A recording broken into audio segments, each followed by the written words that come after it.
Good evening. Good evening. Hello, everyone. Hello, everyone. I see y'all already got it going in the chat, so you know why we're here. We are here to celebrate the upcoming 2025 NFL Draft by acknowledging some of the hottest HBCU prospects. Okay, Margarita. Thetis, what you drinking on? Some brown liquor? It's the only institution that's second to none. Southern University. I love thee. Oh, wow.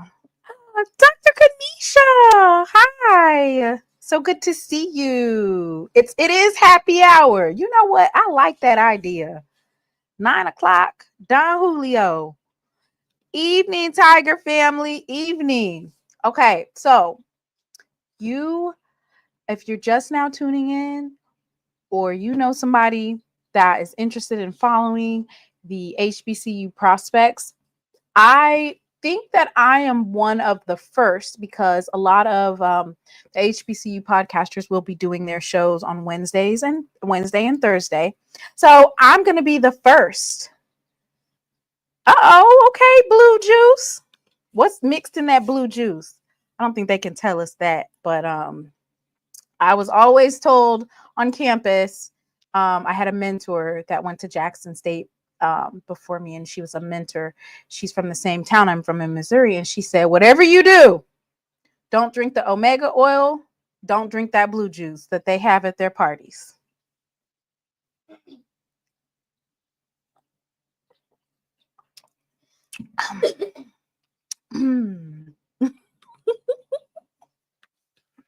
Can't tell me. Okay, so of course, we always start the live off with some fodder, non-HBCU related fodder. So what drink do you got in your cup? There we go. What drink do you have in your cup? That's the first question of the night. Let me see if I can make myself a little bigger.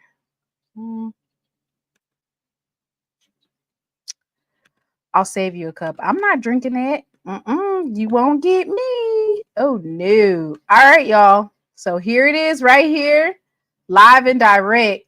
What drink do y'all have? Okay, magnesium chamomile tea. Yes. So y'all leave Whitley alone tonight. She is drinking her chamomile tea so that she can be, cool, calm, and well rested and just relaxing. So don't come up in here working her nerves. Don't come up in here working her nerves. 1800. Ooh. Don't come in here working her nerves, okay? Leave her alone. All right.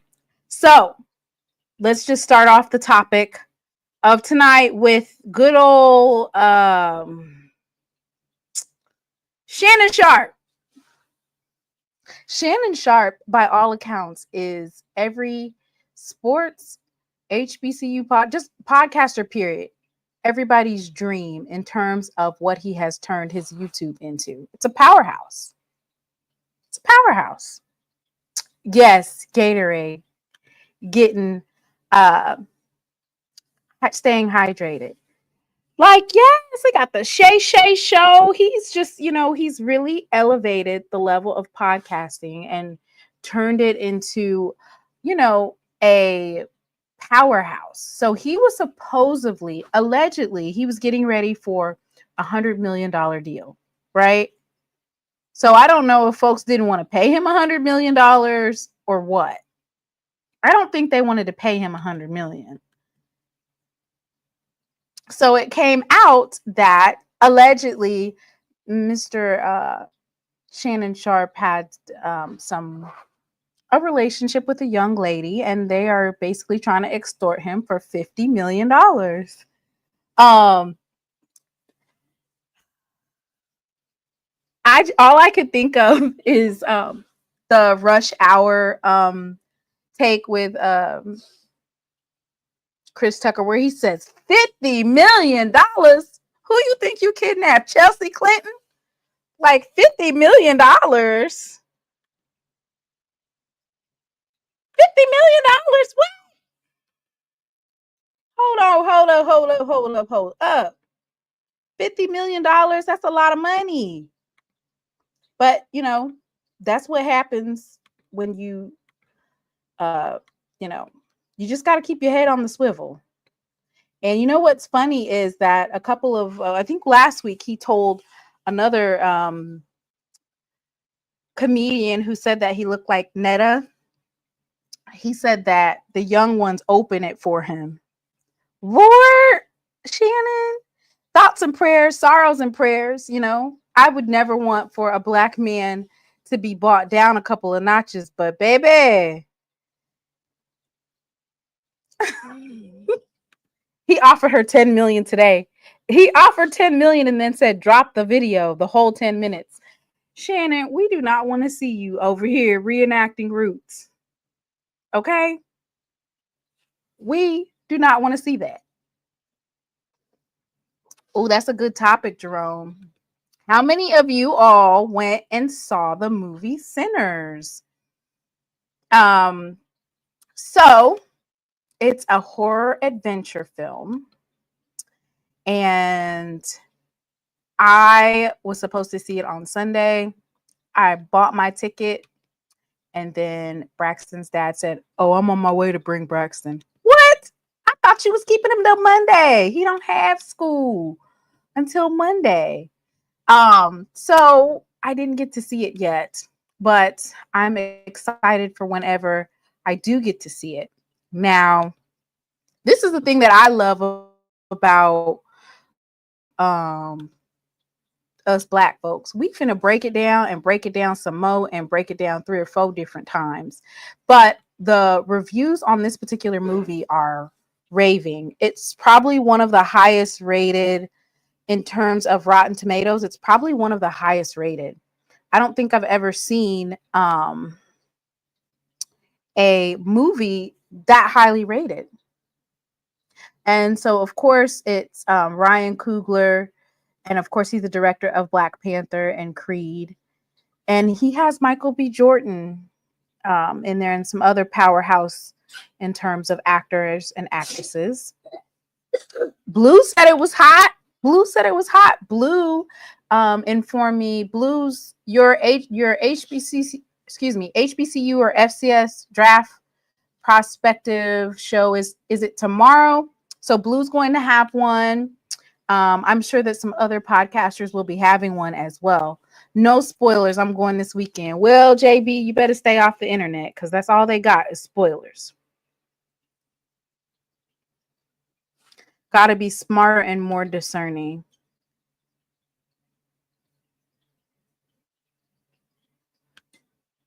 Ooh. Dang, they said that all they had to do was present a certain type of woman to the men and y'all fall for it every time. Is it that easy? You present a certain type of woman and they fall for it every single time. All right, so here's how I'm gonna run this out. Of course, Mr. Ford, he joins the podcast whenever he wants to. He just says, drop the link. I drop the link, blah, blah, blah. Anybody else from the podcast world, unless you're like a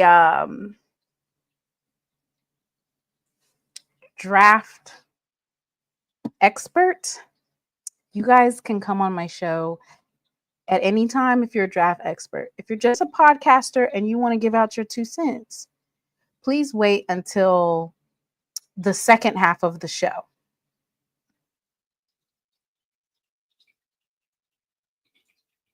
Oh, should I even address this? I'm going to hop in. I'm going to hop out. So this happened and then it happened, which is the other day, Nate Rembert, the 1,000-yard wide receiver transfer from Valley.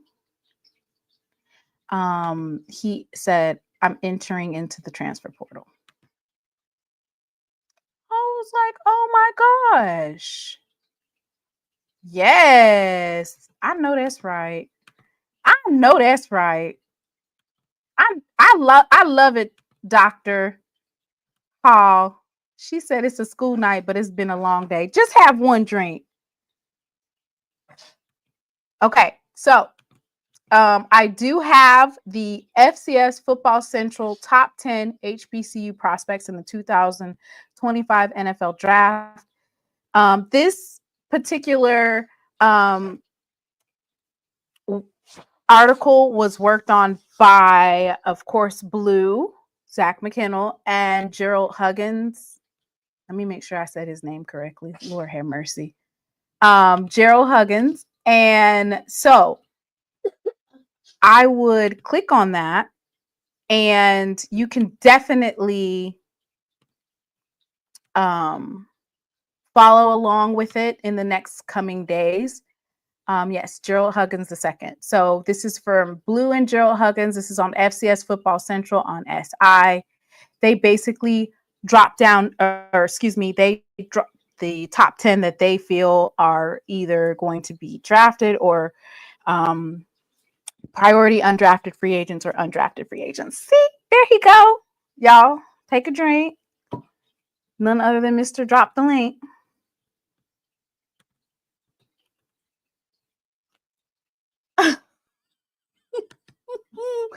Dr. Kanisha, I ain't seen it yet. Let me see it first. I'm going to see it before Saturday so we can cut up on Saturday. They did say that the one person that was missing who he doesn't even have to get in character for it because he acts just like that is none other than Jonathan Majors. They said, dang, all they missing is Jonathan Majors. Hey, Mr. Ford. Hey, Mr. Mo. How you doing? Uh-oh. Your phone went out. Your phone went out, Mr. Ford. Wait, hang on. Let me see. What about now? Oh, I got you. Got you. You got me? Yes, I got you. Hey, Miss Mary. Hey, Miss Whitley. Hey, Dr. Kanisha.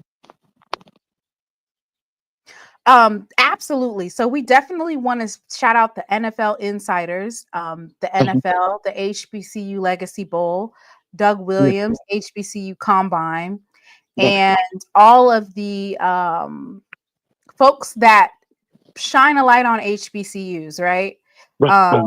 Just like they say, if you are good, they will find you. Yeah. And Yeah. I think that this particular year that we're going to see that come to fruition. I Oh, really yeah. Mhm.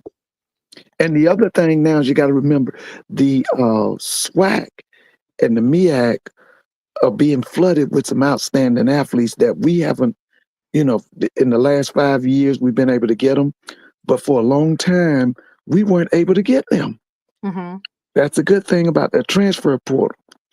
And, I'm watching Coach Jackson over at Prairie View. He making Oh some Lord, noise. He Mr. making Ford. he doing some boss moves over there. But listen, I'm gonna say this again now. He ain't ready for Jackson yet. He ain't ready for Jackson. Can you please clarify that? Because Yeah, he ain't ready for Jackson yet. somebody, Lionel Mosby, he has a Oh yeah, prayer. I listen a lot. You listen to Lionel? Yeah, PV was it PV against everybody? Yes. Yeah, I listen to Lionel. I listen to Perry. I listen to Carlos. Sometimes I listen to is it Full? What's his name? Brian Fullwood? Oh yeah, What's the you're guy? talking about family ONG? ONG Strike Zone. Yeah, the only somebody I don't listen to is that other guy over there that interloper. I don't listen to him. Yeah. Well, you know what? It's so good to hear that you are so supportive of the HBCU podcasters and Yeah. that some things that you like to see. I'm Yeah. excited, Mr. Ford. I I'm am too. so I am excited too. about this show tonight. Huh? Oh, so before we get started, I'm gonna pull this up real quick just because you did bring up Coach Tremaine Jackson. I Yeah. feel like you're going to be high on Coach Jackson. Yeah. Um, Yeah. for the foreseeable until that's just What who you pick coming the out. thing what I'm seeing is that is going to be a clash between the Prairie View Panthers and the Jackson State Tigers. It's just not ready to be at its apex yet, but it's going to get there. Okay, because what Prairie View is trying to do, Prairie View is trying to go back to the Billy Nix days, and I think they're going to be able to do it. I really do. Okay, so do you think that they can win the West this year? Yeah. Yes, I do. I don't think they can win the SWAC this year, but they can win the West. Okay, so I am going to pull this up for you before we get started, and of course, this is PV versus everybody. Oh yeah. He dropped his this has to be way too early, right? You can't be, this is a way too early type of drop. Blue has been covering the Prairie View transfers that are coming in. I saw one of the transfers that they got, which was he was at Jackson State and then he transferred out. And let me see what his name was. Spencer. Do you remember Spencer, Mr. Ford? His offensive lineman. Okay, tell me about. Let me see. Okay, tell me about Spencer. Let me see. Did you used to watch the Prime show, like the beginning stages of it? It was the offensive lineman that kept getting into it with the other offense. Yeah, you're not talking about the kid that came from Missouri, are you? Yes. Yeah, I remember him. He was from Jackson. Yeah, but he's at Prairie View. No. Yes, they recruited him from I want to say Central Michigan. I don't know. Dylan Spencer. Dylan, yeah, I remember Dylan. Yes. Who said that they picked him up out the portal? He started all his games last season, I want to say. And Blue says that is a big pickup. Yeah, remember he went from high school in Jackson to Missouri, I think. Yeah, and then I remember him. I remember him. Missouri, and then he went somewhere else, but they got him up out the portal. He answered that DM within 4 hours, and he over there for. Listen, you know what? I'm gonna be honest with you. This guy, this Coach Jackson at Prairie View, this guy's well read. He's obvious that this guy's he's prepared. because you don't put the things that he's doing. You don't put that together in no 2 and 3 months. This guy. But I had a friend of mine called me one day, and he said he had heard me say that I knew the guy from Valdosta State. He said, "No, Ford, you know him from the Johnny Cole days." And I said, "Johnny Cole? You talking about Texas Southern?" He said, "Yeah." I said, "He was with John." He said, "Yes." Listen, and these people don't want to admit it, but that was a time we were afraid Johnny Cole was going to take over the SWAC. But what happened was he was breaking rules. Because, see, Johnny Cole started the original thing about second chance you. They talk about that at that junior college in Mississippi. No, Johnny Cole started that. Because Johnny Cole's thing was when he was at Texas Southern, anybody who was at a Division I institution, at an FBS school, if you'd had problems, we give you a second chance at Texas Southern. Listen, he had a suit. Johnny Cole is the reason they fired Stump Mitchell, because he came down to Baton Rouge. I can't remember the year. Came down to Baton Rouge and put the belt to ass on Southern, and the people at Southern were so upset about it they fired him. He put belt to ass. And listen, the people at Baton Rouge were so upset about it they fired him and made Dawson Odom's the interim. I know y'all forgot that, but that's what happened. It was Johnny Cole. It was Johnny Cole. Johnny Cole had amassed this super team of nothing but FBS transfers. Some of y'all remember. I know some of y'all remember that. It was Johnny Cole. I ain't never known Texas Southern to be stacked. Listen, people were afraid that Texas Southern was going to take over the SWAC. Everybody was talking about it, saying, "You know what? I don't know what we're going to do about this Texas Southern thing," because he was bringing in all these FBS transfers.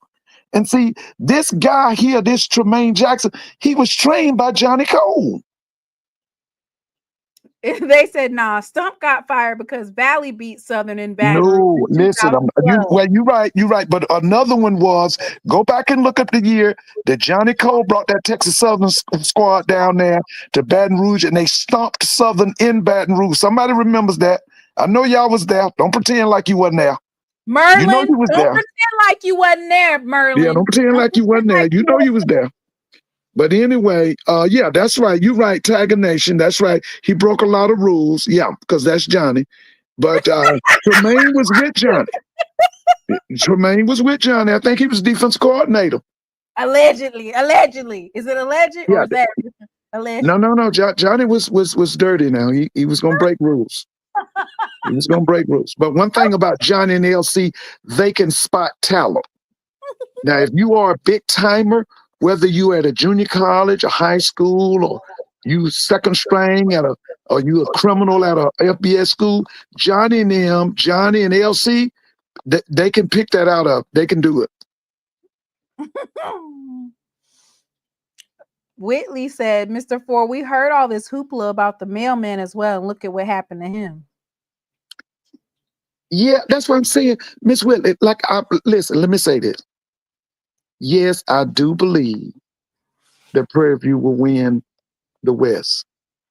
Prairie View is not ready to face Jackson in the SWAC championship yet. It's going to come, but right now they're not ready. But they're going to get there. They're going to get there, Miss Whitley. They're going to get there. Rush through this real quick, and then we're going to start our draft, our mock draft. So, out of the SWAC West, this is, of course, from PV versus everybody. He said Prairie View A&M is going 8-0.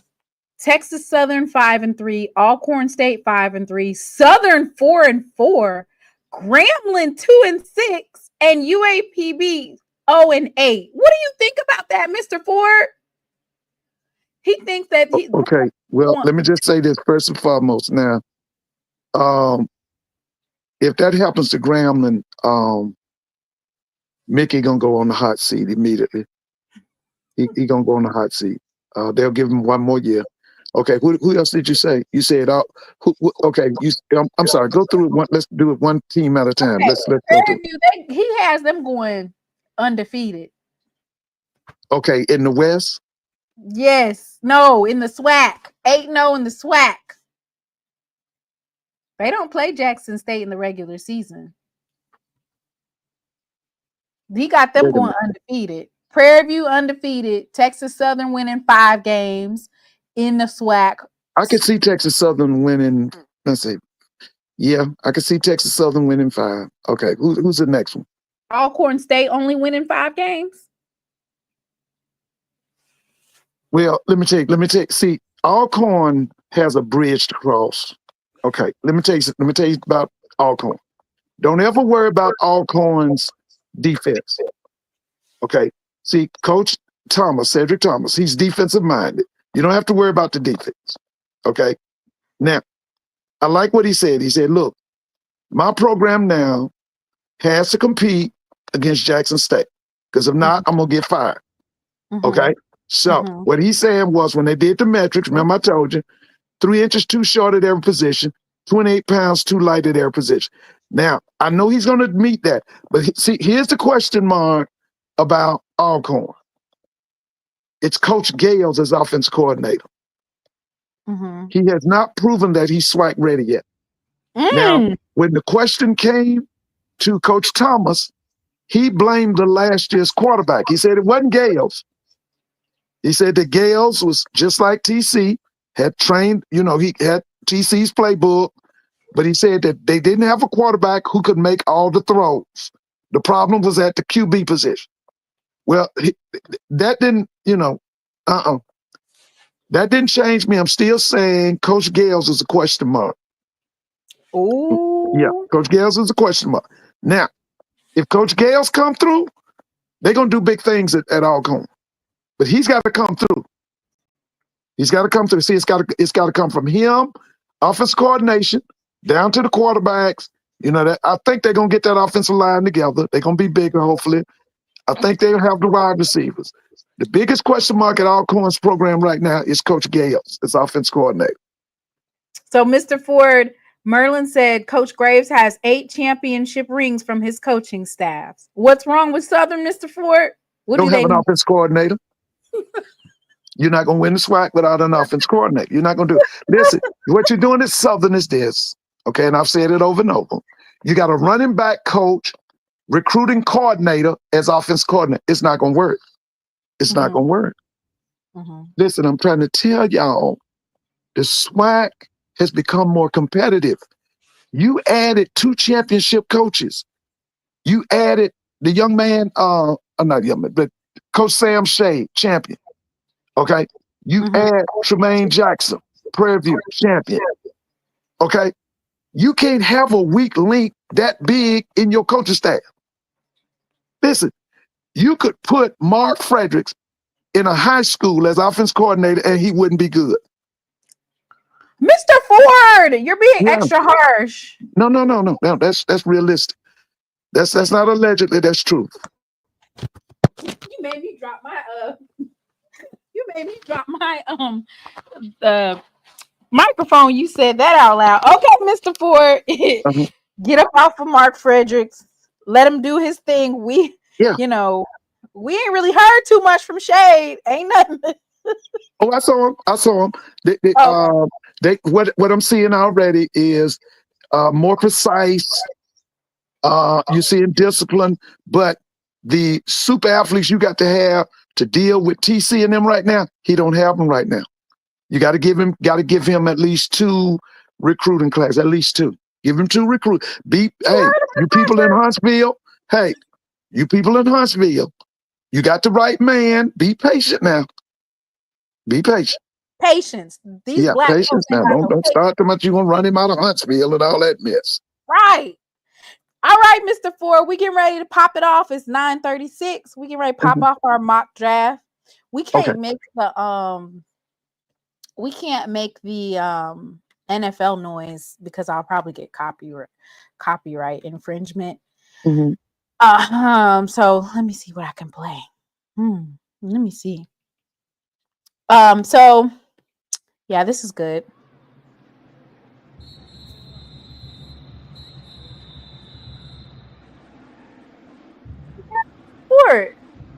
We getting ready to start this thing off right. Oh wait, let me explain how this works. So we are going to do the first. I have 4 HBCU prospects. they went to even if they went to a HBCU and then transferred out, they are still deemed an HBCU prospect. Okay. So I have 4 that I feel, well, 2 of them we know they're going to get drafted, but I have 2 HBCU prospects that I feel like they are most certainly going to get drafted. Okay. And then some priority undrafted free agents and then some undrafted free agents. I only did 10. And I only have 9 in the queue because you can only have so many slides. So I'm excited, and I can't wait to hear the commentary.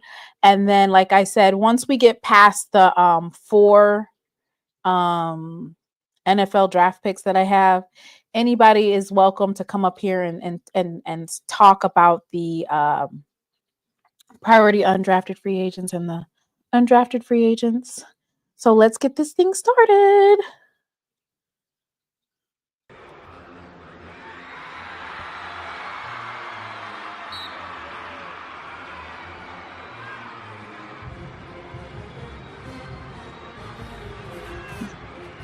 We don't have the NFL sound. Oh, wait, let me go get my...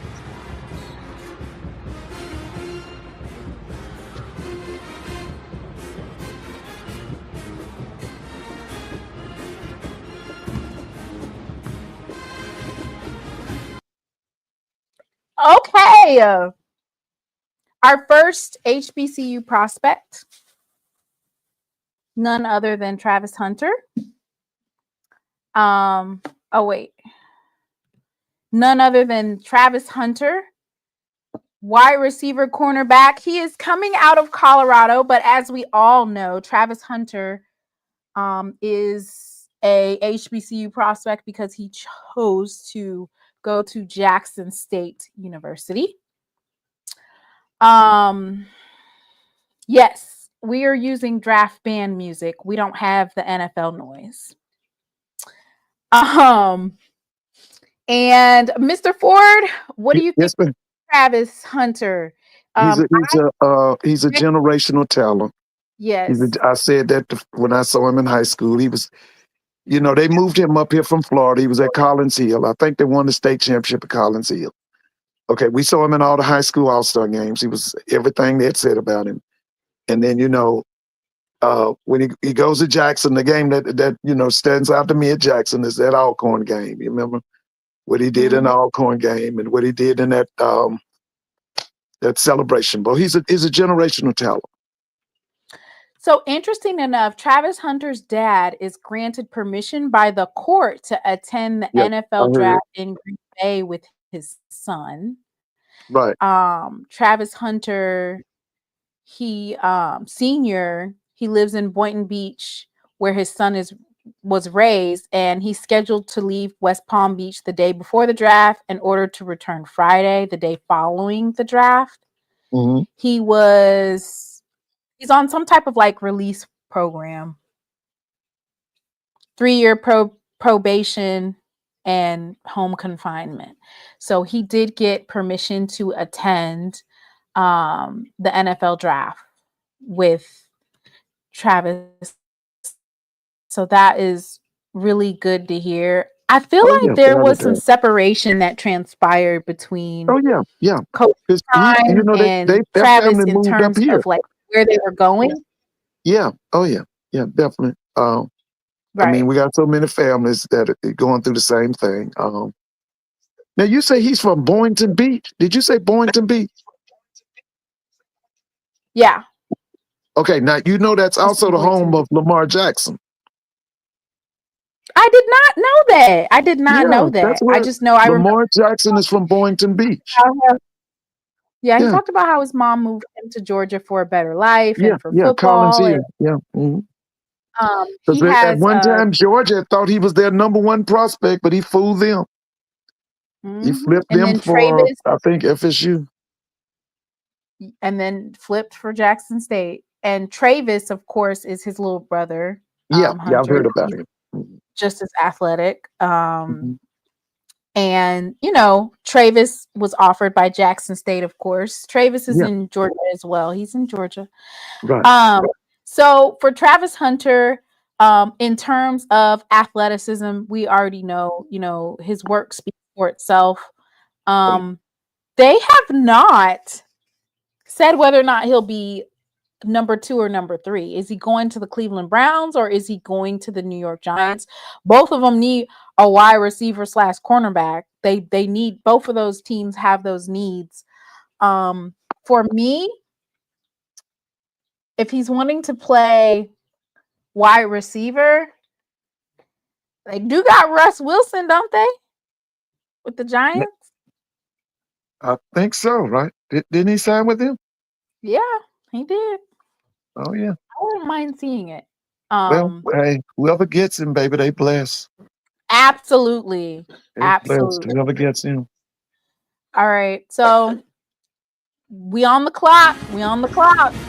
Okay.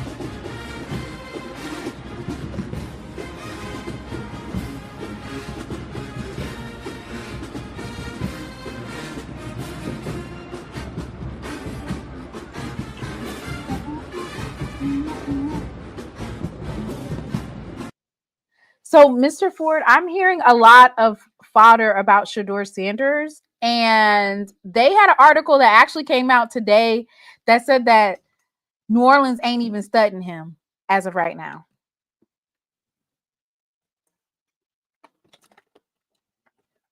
Ooh. I'm just, when it comes to Shedeur, I just got to wait and see. I like Shedeur. I don't like his dad. Okay, let's get that straight. I mean, same. Well, it's not that I don't like his daddy. Yeah, I but I don't. Yeah, you don't like his daddy. I don't like the way he like his handled. dad. I don't like his dad. I grew up. I mean, there was a time in my life I loved his daddy, but I thought that me and you've talked about this. I thought on his way out he besmirched and maligned the character of Jackson State. Right. And as far as I was concerned, it was not just about Jackson State; it was about HBCUs. Right. I felt like when what he said about Jackson, he said it about Grambling. He said it about Clark Atlanta. My mom's school, Albany State. I just didn't like the way he went out the door. Because my mother, she always said, "Don't burn bridges," and I felt not only did he burn a bridge, he threw a grenade. So for me, so they're saying that Shedeur, that and this is not alleged. This isn't something that I'm making up. They're saying that Shedeur is not being looked at by the New Orleans Saints right now, which is absolutely asinine considering Derek Carr allegedly hurt his shoulder. What are you doing? They said they might be looking at Dart. Dart is not New Orleans Saints. Like, the Saints need to draft Shedeur Sanders. I think it's one of those things where, is it the proper fit? I think that Shedeur has a chip on his shoulder. You said, who is saying this? I'm going to pull up the article right now. Okay. I look because I've been working on this for a couple of days. Well, maybe a week or so, just working on it. And so I've been watching like what they're saying in the news. And the latest said that the Saints were not interested at that time. And I don't know if that's to drop his draft stock or what is going on. I'm going to pull it up. I just saw it. Here it is right here, 8 hours ago. Mm-hmm. Saints insider Jeff Duncan doesn't believe New Orleans will select Shedeur Sanders with the number 9 pick in the 2025 NFL draft. He wrote this as of today.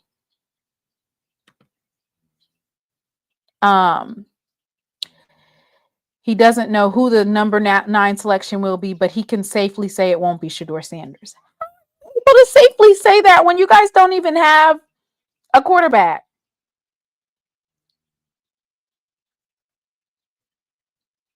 I think he'll do well wherever he goes. I think he'll do well. It was kind of like this when they kind of. You remember how they did Russell Wilson? You know, he didn't go first round. He went what? Was it sixth round? Hey, what round did Russell Wilson go? And then remember he comes in the league and then he goes to what, 2 Super Bowls? You know, but they played him down. You remember that, Mr. Timona? That was Russell Wilson. Remember he came in because in the third round as the 75th overall in the 2012 NFL draft. He went third round. Yeah, he went third round. And then remember he comes into the league and I think he goes to the Super Bowl twice, right? Yeah. Okay, so listen, I think wherever Shedeur lands, he'll be good. He'll be fine. He just needs the opportunity. Because, you know, I hear us talking about, you know, the history of HBCUs is that even if they go undrafted and go as a free agent, many of them still do very well. You know, me and you talked about Everson Walls. Okay, he was just one of them. But there are many of them that historically that were not drafted. They just needed an opportunity. They were given an opportunity and they made the best of the opportunity. And so wherever Shedeur lands, I think he'll do well. It's just, if you're going to be drafted in the third round, you could have been drafted in the third round from Jackson State. Yeah. But I'm just saying that I just think about Russell Wilson, you know, how they played him down all the way to the third round. But he comes into the league, and didn't he go to Super Bowl twice, or did he go 3 times? How many times he went to the Super Bowl? I want to say he went twice. He won one, and the other one. That's right. That's right. Remember the Malcolm Butler play, right? He should have won 2. Right. I call it the. And by the way, somebody told me Malcolm Butler's now coaching. Really? Yeah, I heard he got a coaching job. I don't know where. So I would like to see Shedeur in NOLA as well. Well, now here's the thing about that. Offensive line that's developed. Yeah, but you said that Jackson Dart. Remember, Jackson Dart's from Ole Miss. Remember, Archie Manning is everything in New Orleans. That Manning family. You don't know what kind of play, what they doing behind closed doors. Okay, because Archie Manning is Mr. Ole Miss Rebel now. Remember that. He's Mr. Ole Miss Rebel, so you don't know what kind of play is going on behind closed doors. Manning, they want him. They want the Saints to. Well, he's from Ole Miss now, because remember, Archie Manning went to Ole Miss. Yeah, so you don't know what's going on behind closed doors. Yeah, it sounds like it's a play to lower his draft stock. And you know, so I'm putting Shedeur Sanders at number 9. I am. I think that anybody would be. There's been far less talented quarterbacks that have went off of the boards. So, yeah. I tell you what, the ones that you know that pass him by, a lot of them will regret it. Remember the whole thing with the Portland Trailblazers? They had a chance to get Michael Jordan, and they took. Remember they took, who was it? They messed up they got the guy from Kentucky. Remember the big 7-footer? And they could have got Jordan, and instead of Jordan, they went and got the guy. He's raising horses now. I can't think of his name. He was from Pennsylvania. Didn't last long enough. Bowie. Thank you, Brett Chapman. Thank you. That's right, Sam Bowie. They took Sam Bowie instead of Michael Jordan. Okay, go figure that out. Yeah. And so Sam Bowie's I think he's raising horses now up in Pennsylvania somewhere. Because he came out of University of Kentucky. So, you know, Shedeur Sanders, it's a slam dunk for me. I'm just gonna go ahead and read his accolades, which I didn't do that for Travis. I'm sorry, Travis Hunter. I did not read your accolades, and I should have. So here's a breakdown of Shedeur Sanders' draft accolades and highlights. Of course, we all know that he was at Jackson State from 2001 to 2022, and then Colorado 2023 to 2024. He's estimated at 6'2", 215 pounds. Right. He did not, of course, do the I guess when you're that highly ranked, you don't do the combines. There's no reason for you to do that. At Jackson State, he was the 2021 Jerry Rice Award winner, SWAC Freshman of the Year, first team all SWAC, led Jackson State to back-to-back SWAC championships. He set the SWAC single season passing touchdown record. At Colorado, he's the 2023 All Pac-12 honorable mention. He was on the Johnny Unitas Golden Arm watch list. He was invited to attend the Senior Bowl. He had over 3,200 yards and 26 touchdowns in 2023, despite being sacked 50 times. He's known for poise, quick release, and elite pocket presence. They have him projected to be late first to third round. It varies by what scouts you talk to. He does have high football IQ, leadership, and an NFL bloodline. He's praised for clutch decision-making, ball security, and accuracy. The concerns that people have in the NFL is durability due to high sack count and mobility under pressure. His strengths, and I think that this is probably one of his top strength, is the pre-snap read. It's here since his freshman year. At Jackson State. High character and leadership, quick, tight release, and he has experience running both pro style and RPO heavy offenses. Right. Of course, they do feel like he's in the NFL. He's going to have to release that ball. You cannot hold on to the ball. Yeah, the speed's different. Speed of college and pro is different. Yes. Okay. All right. Let's move right along. Let me play my music.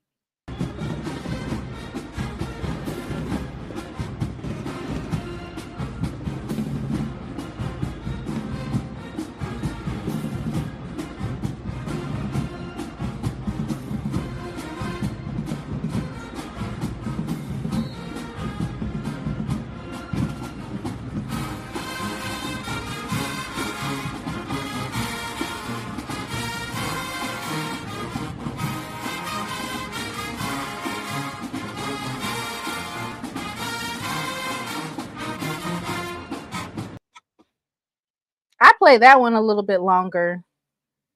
I love that. Listen, my wife loves that. You know, when she loves it when Jackson State would come into the stadium here. She loves that. Yes, she loves absolutely that. Love. So this will be the first of two HBCU prospects that I feel are going to be drafted directly from a HBCU, right? So Robert McDaniel, he has a story on him in terms of his road to the NFL. In 2019, he was at Jackson State. No, definitely not late sixth round or undrafted free agent. Absolutely not. I have Robert McDaniel going in the 4th or 5th round. The Washington Commanders have a pick number 128. The reason why I have Robert McDaniel going out in a 4th round is just because the Washington Commanders have shown an extreme interest in him. Are they having dinners for 6th round or undrafted free agents? Do they usually do that, Mr. Ford? I'm not sure. Do they usually fly back on a Monday to come and see you again, to see you work again? I don't know. I don't think so. I feel like I know that Dan Quinn has a history of going after guys like Robert McDaniel. See, Robert McDaniel is a utility guy. This guy can play a safety. You can do him at a nickel corner. He can play. You can bring him in the box as a linebacker. See, there's so many things you can do with this guy. Special teams. And see, Dan Quinn has always liked kids like this guy. That's why I think you're right. I think he goes to the command. Now, if somebody beats him too, if somebody beats Dan Quinn to him, then he'll probably go higher. But this guy, I watched him. This guy's something else, man. I really think they're going to get him off the board in the 4th round. And the reason why I say that is because, like you're sliding, and you know what? I want to commend Coach Terenzo Quinn for placing him in a different position in the SWAC championship and then at the Celebration Bowl, so that they can develop him to get that extra film that he needed. I mean, if you want to add a buck on here, we can do Alcorn State, Jackson State. I didn't do that, but we can add Alcorn State because he did play at Alcorn State, and he actually was on the Senior Bowl watch list leaving from Alcorn State. The reason why I feel like he's going to definitely go 4th round is because the Washington Commanders, so this is the timeline for it. So they had the HBCU combine. There are multiple teams that showed interest into him, which is, of course, the Minnesota Vikings, the Pittsburgh Steelers, and the Washington Commanders. Now, in terms of which one has really shown interest, after the HBCU Legacy Bowl, they had, of course, the Jackson State Pro Day. The Washington Commanders were in attendance, and they had a dinner at the conclusion of that particular HBCU Pro Day. Last Monday, Washington Commanders flew to Jackson, Mississippi to have a private workout with Robert McDaniel once again. Right. So this is, I feel like he is absolutely going to be possibly drafted in the 4th round. Yeah. And I'm going to say this too now. Excluding Washington, he would be really good in Minnesota too now. With that scheme they run up there, he would be ready. I could see him as an all-pro at probably his 3rd or 4th year in Minnesota with the system they run. Yeah. But I know he would really stand out in that Washington Redskins with that Dan Quinn style, because he's always had those safeties kind of like McDaniels. They big, versatile people that can play deep. They can play, in the flats. They can play in the box. And he's one of them kind of guys. Right. He's real physical. McDaniel's physical. He's a physical guy. Yes. So his strengths is, of course, he's a tackler who plays downhill with intent, leader. He's versatile, excellent ball skills and awareness and coverage. He's has NFL caliber instincts and toughness. He also has special teams experience. And not to mention, on top of all of that, when we talk about in terms of his relative athletic score, he knocked it out the park. They look at character, they look at a couple of different things, but his relative athletic score was very high. He is the perfect size. He has elite composite explosion grade. So his vertical 39.5 and his broad was 10.10. I want to say it was 10.10 and a half, if I remember correctly. He has great speed. So he's clocking a 4.55 40-yard and a 2.62 20-yard split, 1.58 10-yard. He didn't do very well in his shuttling, and he did decent on the 3-cone. But how many times did he bench press 225? They didn't have him bench pressing. They did bench. He did 14. Okay. 14 bench press. I was looking at him. Do you remember that was a Jackson State player named Picasso Nelson? Do you remember that? No, name? I do not know Picasso Nelson. Somebody, hey, y'all in the chat, you remember that Picasso Nelson? Picasso Nelson? Yeah, he played for Jackson. He was a star for Jackson. Picasso Nelson. That's a nice y'all don't name. Remember that Picasso Nelson? Is that his nickname or his real name? Well, where's Noop ain't on here?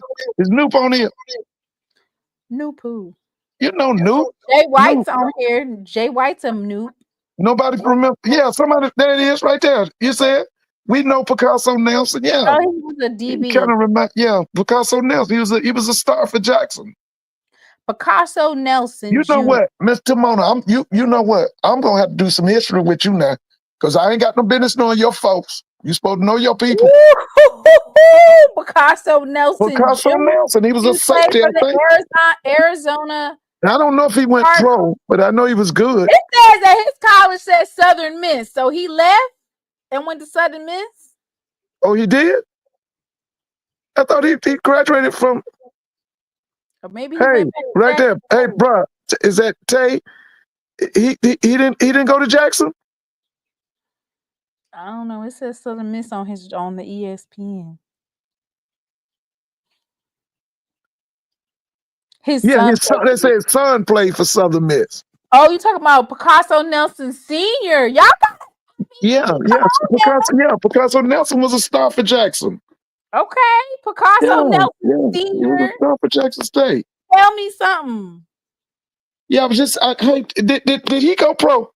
Did Picasso Nelson go pro? Because he was good at Jackson. I remember him. Yeah, he was inducted in the Jackson State University Sports Hall of Fame. I told you he was good. I remember him. Picasso Nelson. Yeah, he was good. Yeah, he was good. He came on my mind when we was talking about McDaniels. I was thinking about Picasso Nelson. Oh, okay. Yeah, he was good. He was good.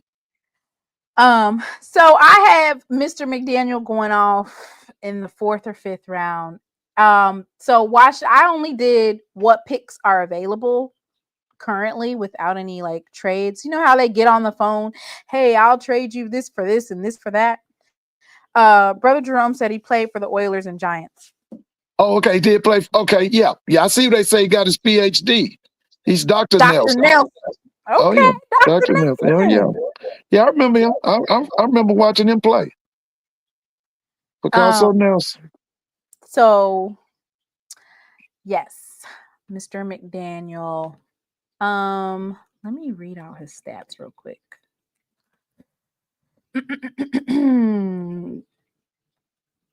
So this is, looking at what the scouts are saying, what type of information is being released.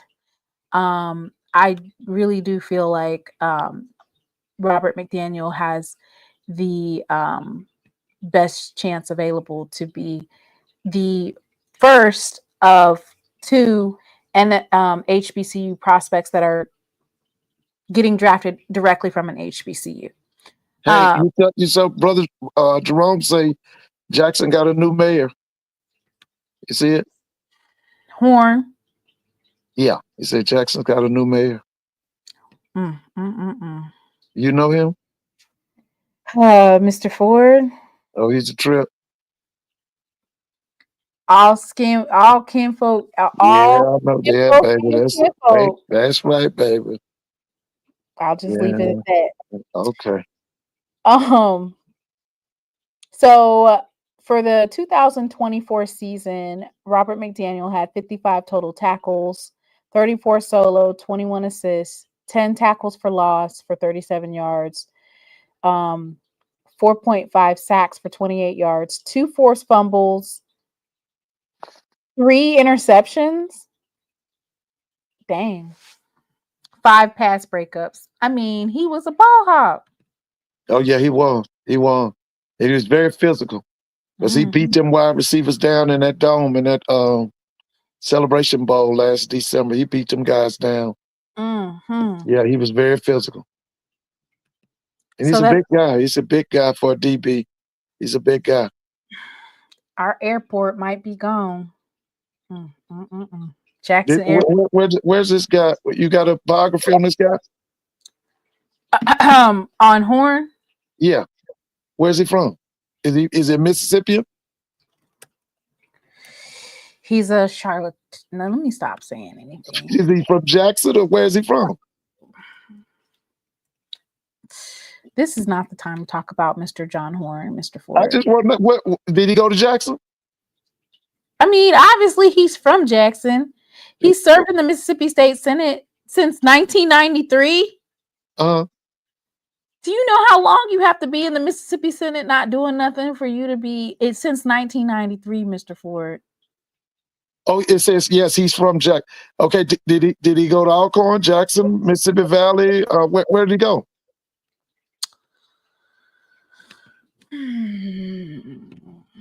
So he was born February 8, 1955. Okay, okay, yeah. Oh, he's a PW. Okay. Who you see him smiling with is who he's representing. Okay, hold on. Let's see. Oh, okay. Who you see him smiling with is who he's representing. Yeah. Oh, yeah. Lord, let me stop. Yeah. You know, I know that coon look. We'll talk about him another day. Yeah, okay. All right. It's too depressing. Let's get back to celebrating this HBCU greatness. We'll talk about them on Saturday, maybe. Okay. Or maybe when he's sworn in. Let me turn the music back on. Lord have mercy. I don't have any Alabama A&M music. Here, let me play this. Sorry, I have to play this music because I don't have Alabama A&M tracks.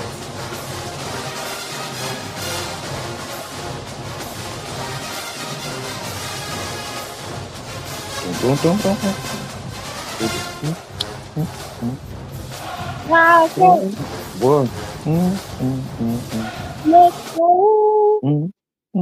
I don't have any I Alabama. love that. You know, I love that one. I do too. Braxton loves it too. Man, I love it. He has to beat the Republican candidate in June. Oh my God. If a Republican gets a hold of Jackson, Mississippi.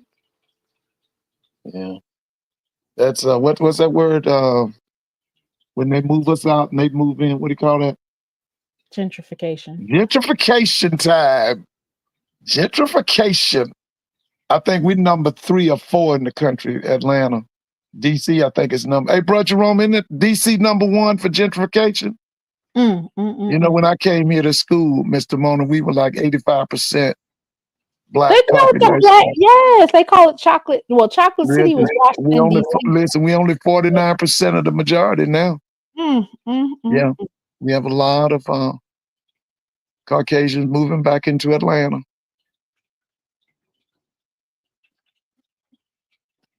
Jackson, Mississippi will not elect a Republican in 2025. I know that's right. We ain't going out that sad. Even though the Republican is Mr. Horn. All right, Mr. Ford. We have Carson Vinson, offensive tackle from Alabama A&M. Yeah, he's going to be drafted. So I absolutely think that he's going to be drafted. I do too. Baltimore Ravens have so many draft picks. It's ridiculous. They have, in the 5th round, they have, I want to say, number 176. And then in the 6th round, they have 183, 203, 210, and 212. That would be great if he goes. That's a class organization. I know that he is going to be probably drafted in the 5th or 6th round. They have enough draft picks to, you know, sometimes when you get into those later rounds, like the 5th and 6th round, you pull out the depth that you need, or, you know, players that are quality players. They have the measurables and the draft size. They just might need a little bit of work with mechanics and stuff like that. Yeah. And in terms of Carson Vinson's relative athletic score, he scored so high. He scored a 9.44. Now, how many times did he pump 225? He doesn't have a bench press on here. Oh, he don't have a bench. Okay. No, what about his 40 turn? What was his 40 turn? 5.12. Okay. Fast, Mr. Ford. Yeah, that's good for a big guy lineman of his size. I'm like you. I hope he goes to Baltimore. That's a class organization. Yeah, I hope he goes to Baltimore. You know, when we talk about in terms of the ability to draft, you definitely see in the later rounds that they'll pick up some quality prospects, that may need a little bit of work. But with Carson Vinson was blowing it out the water at the Senior Bowl practices. I know that when he actually played in the game, I want to say they matched him against a couple of people. And in terms of him being able to block them, I think he struggled a little bit at the actual game. Okay. But during the practices, he was manhandling Power 5 defensive linemen. Right. So he's projected probably as a late round pick. Let me say 7th round, but I think the Steelers Depot has him at a draft grade of 7.4, indicating a rotational player and a projection of an undrafted free agent. NFL Draft Buzz has him a 7th round projection. NFL Mock Draft Database has a 5th round projection. Because the Baltimore Ravens have so many draft picks available in those later drafts, in those later rounds, I feel like he'll be able to get picked up. Vinson's strengths include his large frame, solid athletic ability, and above average raw strength. He was recognized as a first team all SWAC selection and has 48 career starts at left tackle. He participated in the 2025 Senior Bowl, and he was the only HBCU player invited to the NFL scouting combine. Some scouts see him as a developmental prospect with the potential to become a backup or starters. Others see him as a priority undrafted free agent. His performance in pre-draft events has kept him on the radar for teams looking for depth and on the offensive line. And that's where I look at the Baltimore Ravens. The Baltimore Ravens did have him do like a pre-draft workout. I want to say last week. Let me see. They had him in Baltimore doing a pre-draft workout. Right.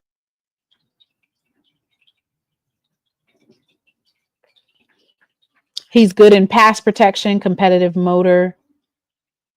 So I'm excited. So yeah. So though that concludes. So I did put Shedeur Sanders on there. Mr. Ford, do you think Why did you put Shiloh on that? I took him off, Mr. Ford? For what?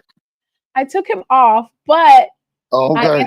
I am reminded that in the 7th round, he could go as Mr. Irrelevant or, Mr. Brown can make a phone call now. Don't act like he can't get a phone call. I was going to say Shiloh could come on back to Jackson State and be one of the assistant band directors. That sounds good for him. If he don't make it in the NFL, he can come back to Jackson and be assistant. He could train the drum majors. Ed, did you not? It says pre-draft visit, but out of 100 of Baltimore pre-draft visits, the Ravens have drafted exactly 2 players from them this decade. Dang, Ed. Anyway, like I said, the Baltimore Ravens have 4 picks in the 6th round, and you don't think they're going to draft Carson Vinson? I think possibly. Mr. Ford, why you had to go in on Shiloh like that? No, didn't he like the band? I thought they said he loved it. Boom. And he loved the moon. Why he can't get drafted? They can't make a phone call. I'm gonna be honest with you now. I think you and I had this conversation before. They messed over John Huggins for Shiloh. You know that, right? You know that. That was political. He could not outplay John Huggins. You know that, right? Yeah. You remember John Huggins, right? Yes. Okay. A lot of times John Huggins should have been in the game. They had Shiloh out there. That was daddy ball. I'm going to be honest with you. Shiloh couldn't play like John Huggins. To me, I thought they messed over John.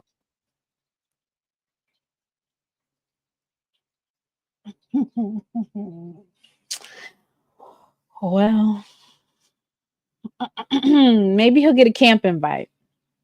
Yeah, I think he will too. Yeah, he'll get a camp invite because of who his daddy is. Yeah, no doubt about it. If my daddy is Deion Sanders, man, you better get me drafted in the 7th round. Well, see, money is not flourishing in the NFL like it used to. They can't just throw around money like they used to. Okay, remember we got a clown in DC, and so things are not like it used to be.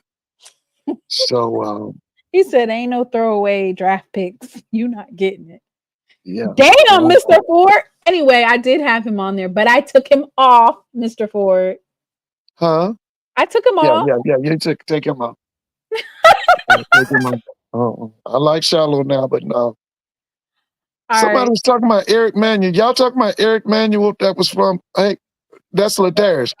Ladarius, are you talking about Eric Manuel that was from Macon?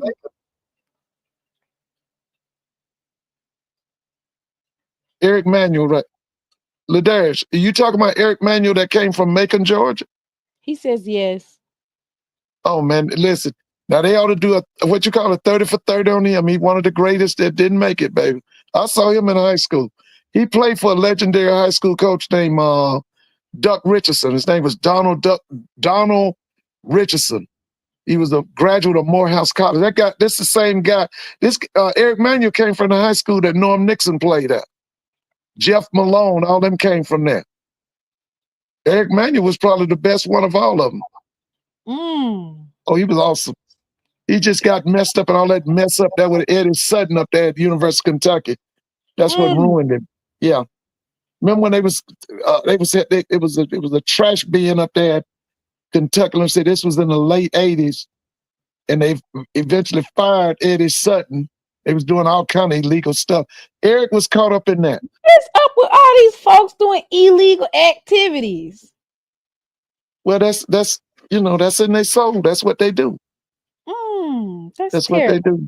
Yeah. Yeah, that's right. Debbie Allen's husband. Yeah, Norm Nixon. Norm was from Macon, Georgia.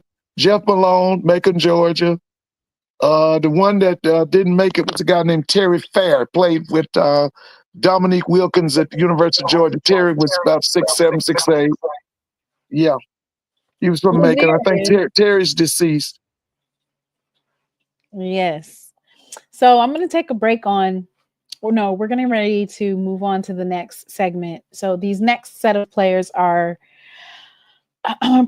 priority undrafted free agents or undrafted free agents.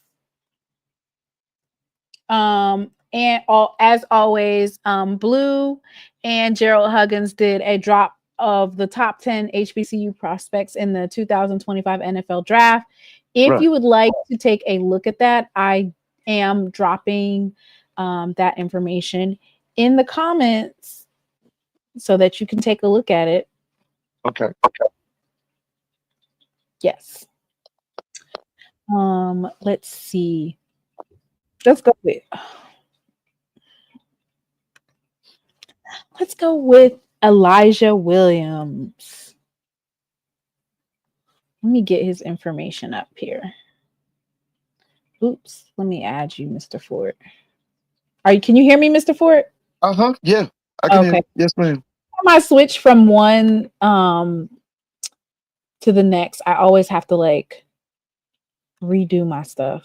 I don't know why it has it like that, but okay. Elijah Williams. I'm gonna pull his stuff up. So,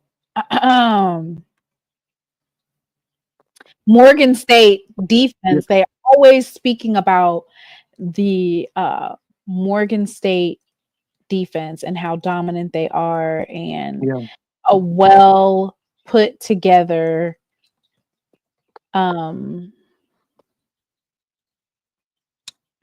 team. Offensively, they've struggled, right? Right. But The defensive lineman Elijah Williams, he's regarded as one of the top prospects for the 2025 NFL draft. He's been dominant throughout his whole college career. Mm-hmm.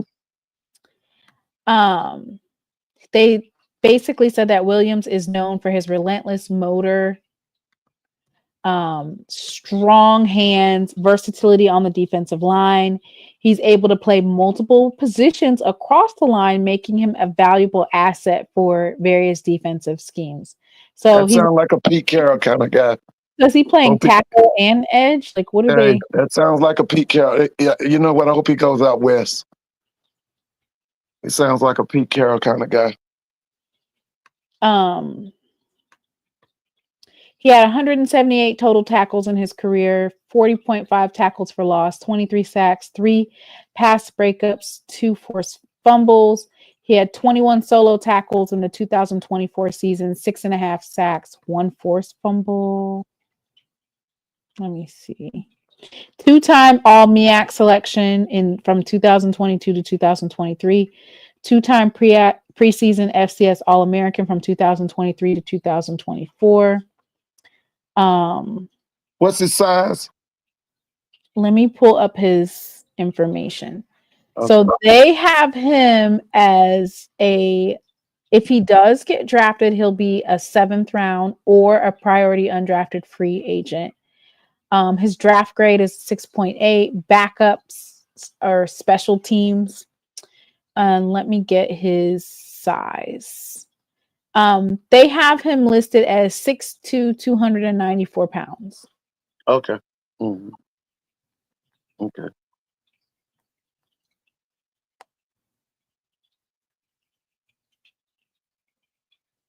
So, yeah. What do you think about Williams?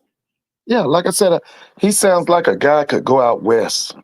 Like somebody just said right here, be good at Arizona. I could see him with the Raiders. I mean, with Las Vegas. I could see him in Seattle. That kind of guy.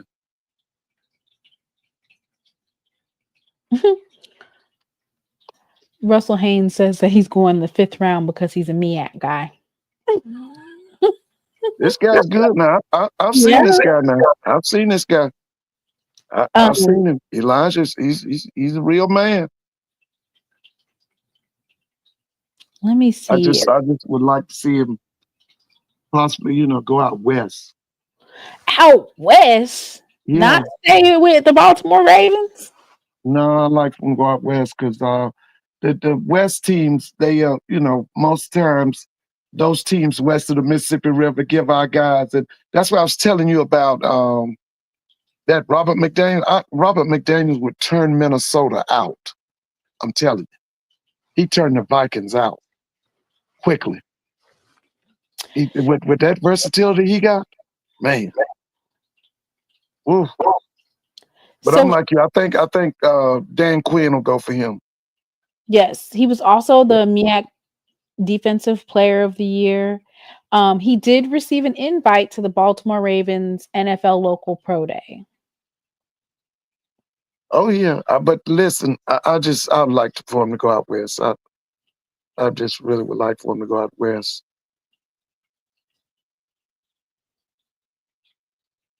You said you like him to go out west. Yeah, I like for him to go out west. Seattle, Chargers, Arizona. I could go for the Texans. Ooh, definitely the Houston Texans. Yeah, I could go for the Texans. But like I said, definitely, I like that one. I like the Houston Texans. Yeah, I could see him with that crew. I feel like that. I can't think of the coach's name. What's that coach's name? Houston just needed more key pieces. Yeah, what's that coach's name? You talking about the one they hired after they fired? Yeah, it's a young brother in Houston. I'm pulling up his. He came from the 49ers as a coach. I can't even think his name. Ooh, I think he was good. defense coordinator at San Francisco. He's the head coach, D'Amico Ryans, and somebody. Yeah, there you go, brother Ed said it. D'Amico Ryans, that guy's good. Yeah, that's DeMarco. So Yeah, Elijah Williams, his relative athletic score was actually pretty good. what was it?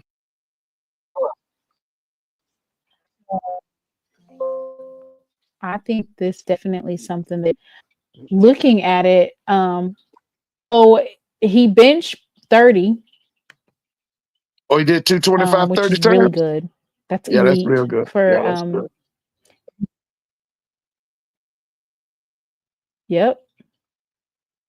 That's good, ain't it, Mr. Word? Yeah, I'm telling you, I've seen him. Elijah, his name is Elijah Williams, right? Yep. That guy's man. Now, to be honest with you, if we had anybody in Atlanta with any sense, we would try to get him. And what happened? Huh? His 10-yard split was good. His 10-yard split was good. And his 40-yard dash was a 5.2. His height and weight, so he's a little bit undersized in terms of his height, but he has an overall relative athletic score of 8.27. And he has that strength, which is as a big key piece is being able to bench 30 times. Oh yeah.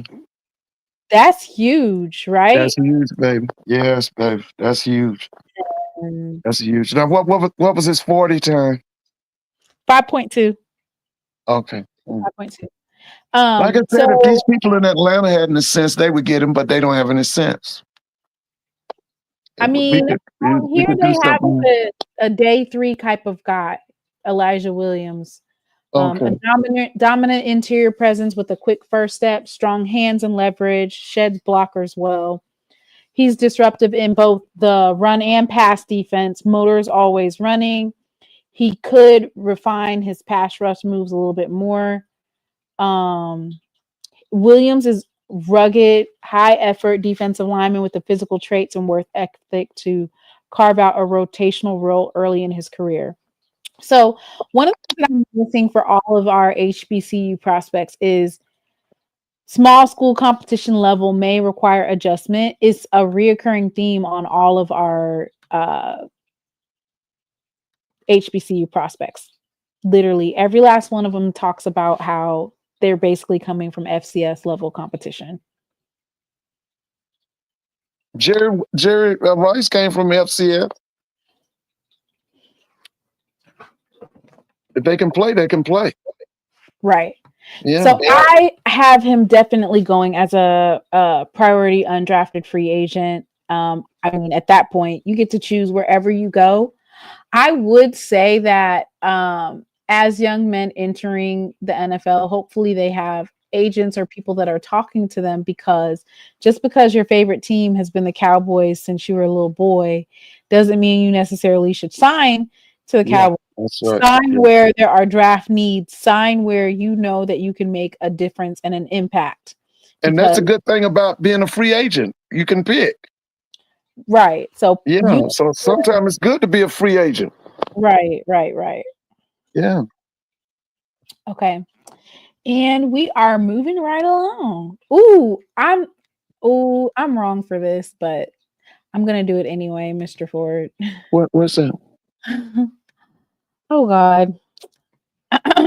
This is funny. It was on Twitter today. So I'm gonna introduce this young man next. Goodness, Mr. Ford. And I'm going to introduce the band, and I'm going to let their band basically perform for him before I introduce him. So obviously I'm serious about the young man, but in terms of the band introducing him,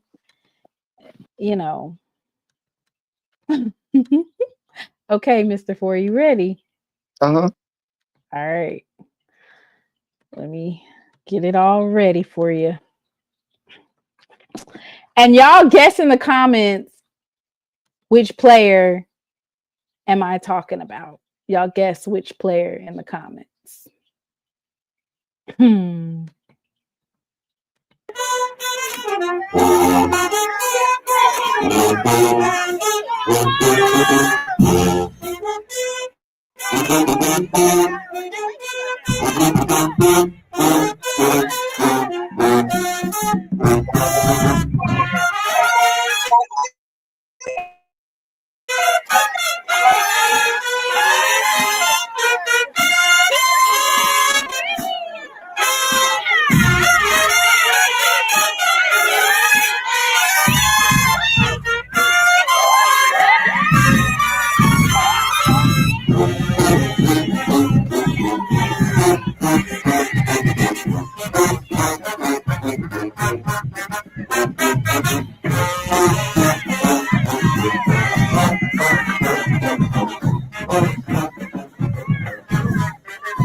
That's that 35-piece band, Mr. Ford. Yeah, yeah. The dance line is good. I just want more instruments. About 15 tubas, 20 trumpets.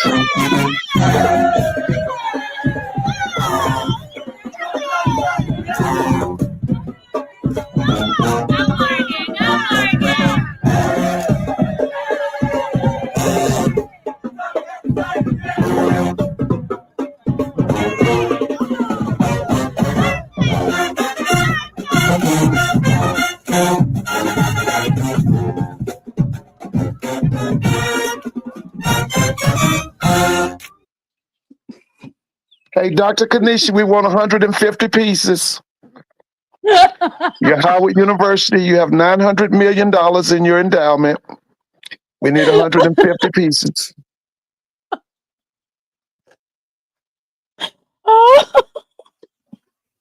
Now listen, the cheerleaders ate. Okay, they did good. The cheerleaders did good. We had to do our introduction for. See, it's not necessarily shady because I'm pretty sure this is how they play at the games. So it's not like it's nothing they haven't heard before. But anyway, Mr. Ford, this is none other than Kenny Gallop Jr. Yeah. From Howard University, the real HU. Yeah, the real HU. Yeah, the real HU. Yeah, he can play. I remember him. Hey, we got some studs this year. Yeah. Yeah. And we're going to get more in the future. You know what? There's so many players. There's some that I haven't even been able to tap into, right? I could only pick like 10. So Kenny Gallop Jr., his position is the safety. He has a draft projection of either a late round or priority undrafted free agent, a fringe NFL roster prospect, basically. He had a 4.62 40-yard dash. A DB? 4.6? Yeah. That's linebacker speed. Gallop is recognized for his high football IQ, agility, and ability to read offensive effectively. His versatility allows him to contribute both in secondary and on special teams. Okay. He's projected to play close to the line of scrimmage due to his physical playing style and size. That's a safety. Yeah, that's a safety. You know, I'm interested in basically seeing all of these young men, whether or not you get drafted or you are an undrafted free agent and you sign, or you get a rookie mini camp invite, in doing well. He had a career total of 319 tackles, 16 tackles for. Oh wait, no, that's Elijah. I'm sorry. Let me make sure I got the right stuff. Oh no, that's correct. 319 tackles, 16 tackles for loss, 4.5 sacks, 17 pass breakups, 3 forced fumbles. What's his height? What's his weight? 3-time All-American. You said what's let me look His up his, height. I'm gonna look up his relative athletic score like I did Okay. Elijah Williams, Okay. what they have him ranked as Mhm. in terms of how well did he do at his pro day. I want to say that he was at the HBCU combine though too, right? I want to say Kenny Gallop Jr. was there at the Yeah, I saw him play. He can play. He's tough. HBCU combine. All right, let's go to Howard.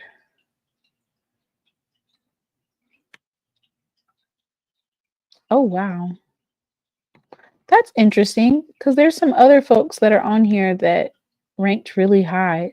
Xavier Rabui. Do you know who Xavier Rabui is? The free safety. You got to educate me on him. No, He's I don't know. a relative athletic score of 9.43.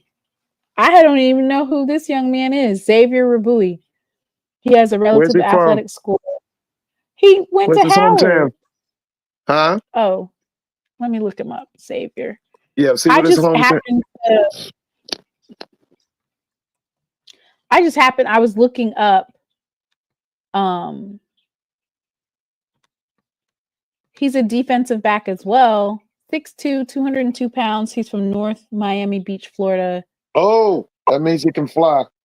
He can run. He's North Miami Beach. He can run. So, I mean, I'm not trying to interrupt Mr. Gallup's, but I did see that he's listed as a free safety because they tell you all of the different players on here, not just when you just look up Howard. There's actually a couple of players out of Howard that tested well at their pro day. And so he is listed as one of the highly touted recruits, 9.43. So he might be one of those kids, student athletes that flies under the radar in terms of he'll probably sign with someone, right? Yeah. Yes. Usually when they don't get a lot of airtime and stuff, they are able to sign with someone. So that's interesting. They have another one, Casey Hawthorne, a wide receiver. I've heard of They him. have several players. I've Jared heard of him. Hunter. But the easiest way to make the NFL is defensive backs because so many of them get hurt. The island people stay hurt. You said the easiest way? Yeah, the easiest way to make the NFL is a defensive back. Oh, wow. So many defensive backs get hurt. I always remember defensive backs are on the island, on the edges. Those people are the quickest people to get hurt.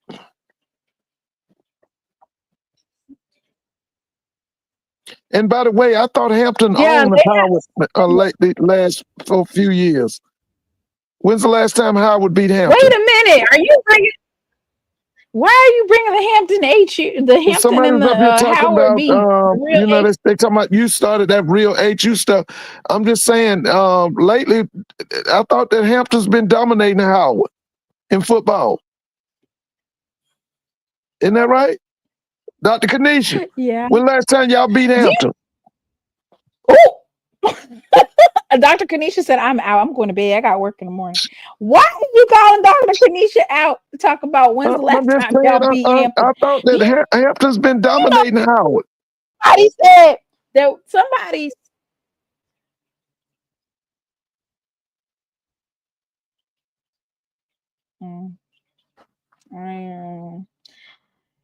Well, Howard said there's a new sheriff in town and they won't be dominating this year. Who's that? Who is it, Scott? Who? No, the coach. The coach said there's some new blood that done came through. Oh, why is the man pirate talking mess? They better be ready to walk that plank on August 30th. They ships will be sinking, Mr. Ford. The ships will be sinking. They got to come down there to Jackson, baby. Their They ship get will what be you call it. sunk. Don't you call it the As Stamps good as burgers? What you said they can sunk. get them Stamps burgers, ain't it? Well, isn't that what you be talking about? Them Stamps burgers? Isn't that you? Yeah, go get Go get them some you better Stamps go get a burgers. stamp burger. Yeah. Yeah. They better do something. Yeah. But So I'm serious. Kenny Gallop Hey, but Jr., you know now, undrafted Hampton's free been agent. dominating Howard now. And then there was several Hampton's other been dominating them.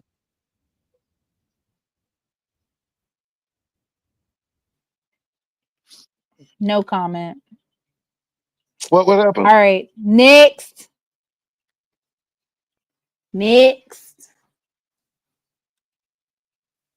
Oh, this boy can play. You know I love this Kendall boy. Bohler, Mr. You know Ford. I love him. You know I love that kid. I love him. He's another one. You know what? He can go as a free agent. He gonna make it. This guy's a DB extraordinary. I love this guy. I like the way he jumped them routes. This And guy's good. yeah, FAMU has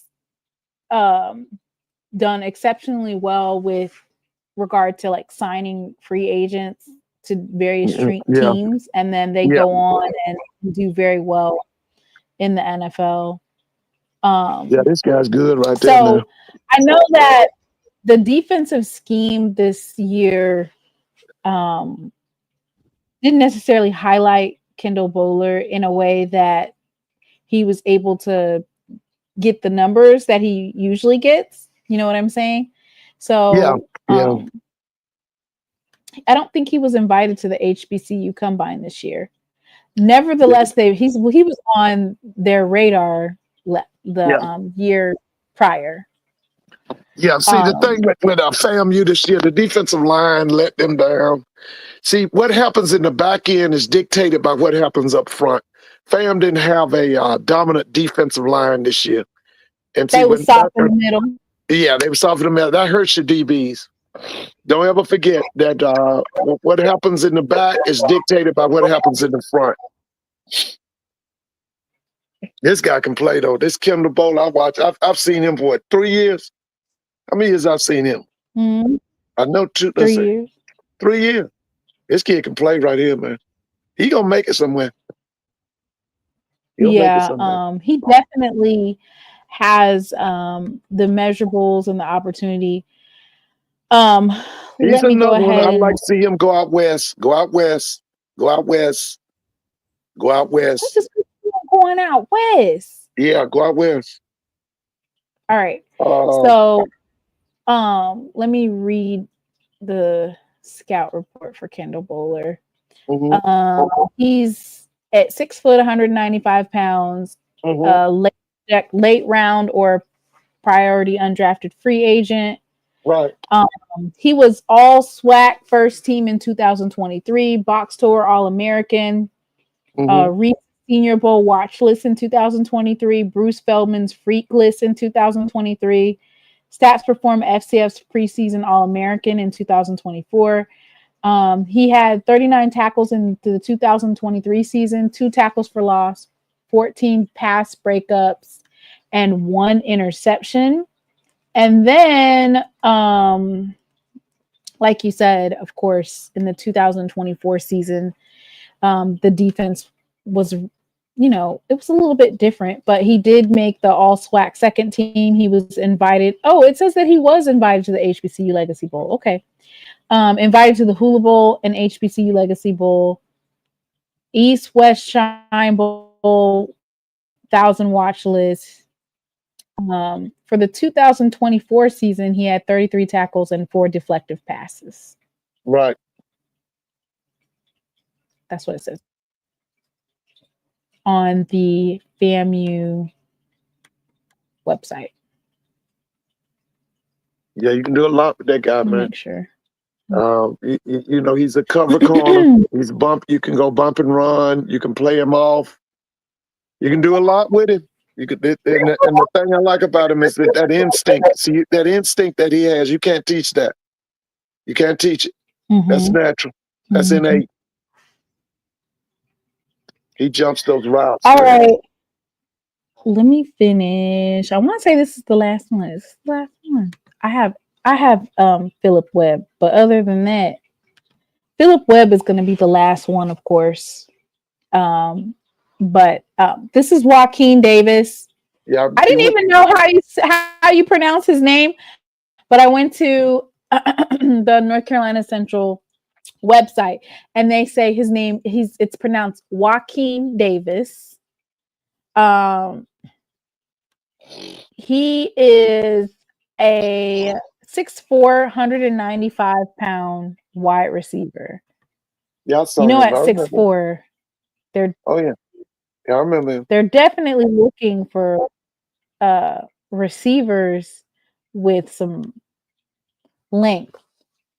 Did he transfer? So he did they sign him out of high school, or did he transfer there? Did he come from an FBS school? Oh no, he's been at North Carolina Central. Oh, okay. Yeah, I remember. All throughout. He stayed. You know, you don't get too many of those before, huh? Yeah, I remember. You don't get too many of those nowadays with the transfer portal. Right. From freshman to senior year. All right. So why is he saying practice squad? So they're saying in the chat he'll be assigned as a practice squad player. Oh, okay. But let me go ahead and pull up North Carolina Central relative athletic score because good Lord, he knocked it out the park. They picking Central to win the MEAC next year, right? Who is picking that? Who said that? Is that who you picking? No, you know, I got to go back with Chennis Berry. I'm going with Michael Vick. Yeah, I got to, but he got to knock Chennis off the throne. They got to Berry can come and snatch the SWAC from snatch the MEAC. Yeah, they got to dethrone Shedeur Sanders. Well, if he's playing anyway, like how he was playing in the Celebration Bowl, it won't be too hard. No, they was we playing talked Jackson about this, State. Mr. Ford. Yeah, they was playing Jackson State. Okay. But listen, I thought I heard somebody say they was picking North Carolina Central to win the MEAC next year. Who said that? With what players do they have in their care? And by the way, I thought I heard somebody, hey, it was a show on the other night. It was a panel. And they was asking, did they think Eddie Robinson was going to get it done at Alabama State, get it done as winning the SWAC? And somebody said he'll lose his job first. I was like, whoa. Wait, Mr. Ford. First of all, I feel like Alabama State is as competitive as it's ever been. I don't know why they would even say that. He's never beat FAMU. Has he ever beat FAMU? Has Eddie Robinson ever beat FAMU? Has Eddie Robinson ever beat FAMU? No. Okay. He's never beat FAMU. No, but they're not unbeatable. Yeah, but you remember last year that hey, remember they picked Alabama State to win the SWAC, and then they went down there and played North Carolina Central in Miami. You remember that? Yeah, I was there. I covered it. Yeah, I covered the Orange Blossom. Yeah, that was somebody else. I was listening. It was a panel. I'm trying to think who was. They had a female, they had a lady, and they had some guys. And I think the lady might have said she thought that before he could win a SWAC, he'd be fired. She didn't think he could do it. Well, if it's the same panel that I'm thinking of, then of course they would say Central's going to win. That's a Central-centric channel. Yeah, I think, yeah. Of course they're going to say Central. You're right. Yeah, I think you're right about that.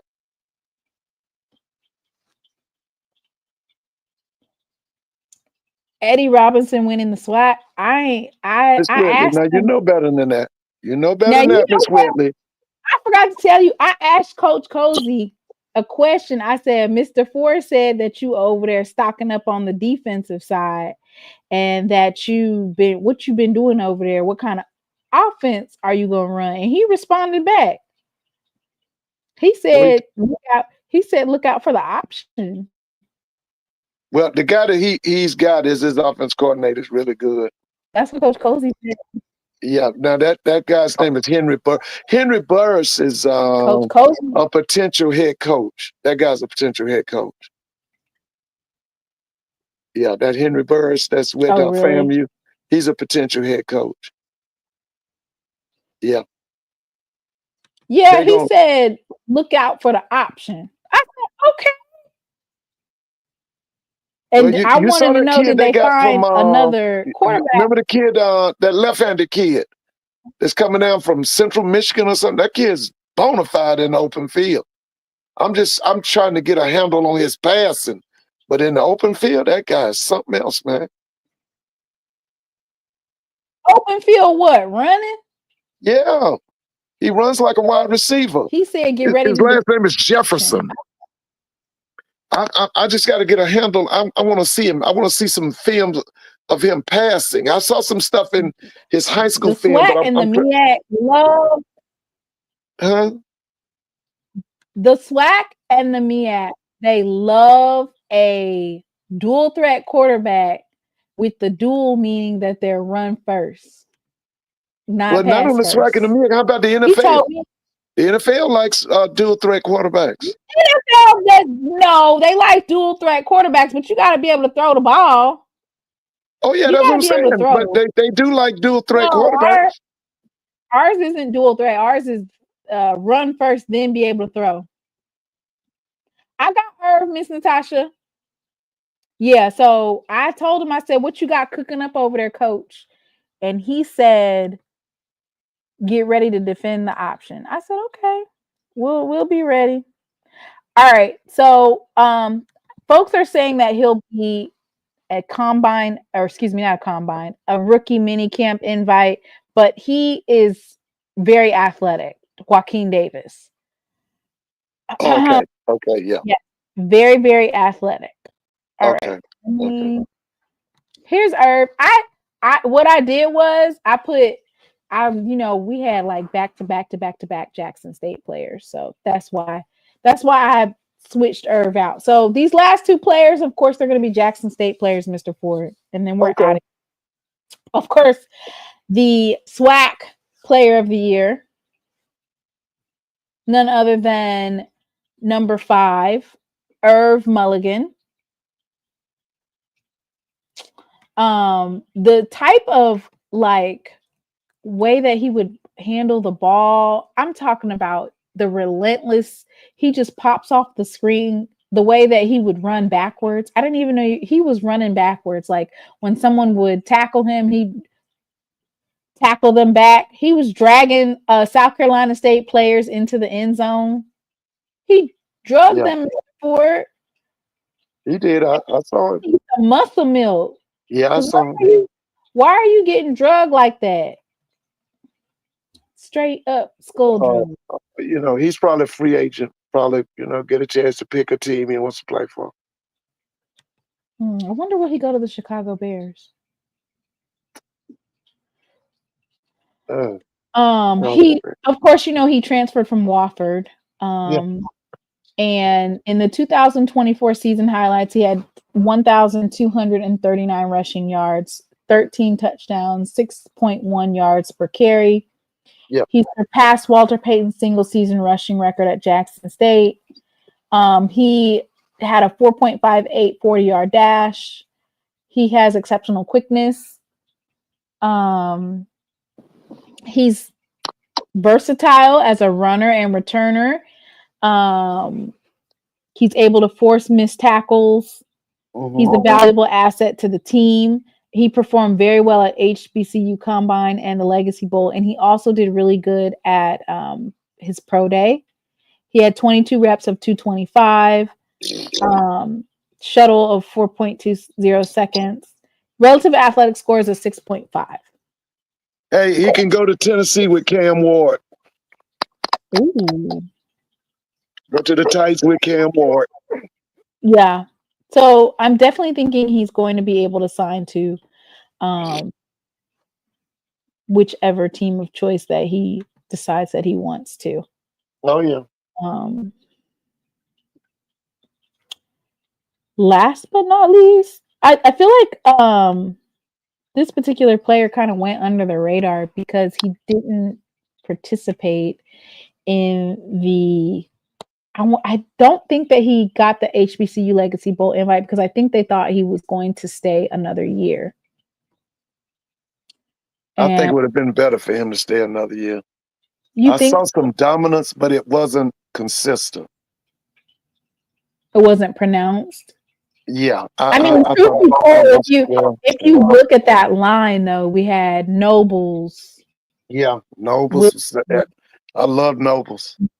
Sometimes, and then how they were lining them up on the or how they were doing it on the line. Like, Coach Quinn was bringing linebackers through the center. Is it Ashton Taylor? I mean, the different plays that Coach Quinn was calling out for them to run in terms of whether or not you're going to blitz or send the linebackers up. You know how he was shaking things up on that line to confuse the offensive line and the quarterback and stuff like that. Like that Taylor kid, isn't he from Hoover? Where's he from? I think he's from Hoover, isn't he? Ashton Taylor? Yeah, where's he from? I hope I'm saying his name right. I know his name is Ashton. I know that much. He's going to be big next year. He's going to be tough. Yeah. So is he from Hoover?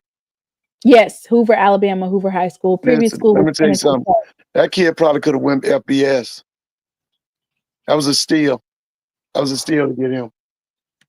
And then you put him in the middle with that other kid, that heat-seeking missile. What's his name? Jeremiah Williams? No. That other linebacker. What's that? He's from Texas, isn't he? Which one? There's so many. Didn't he come from Trinity Valley?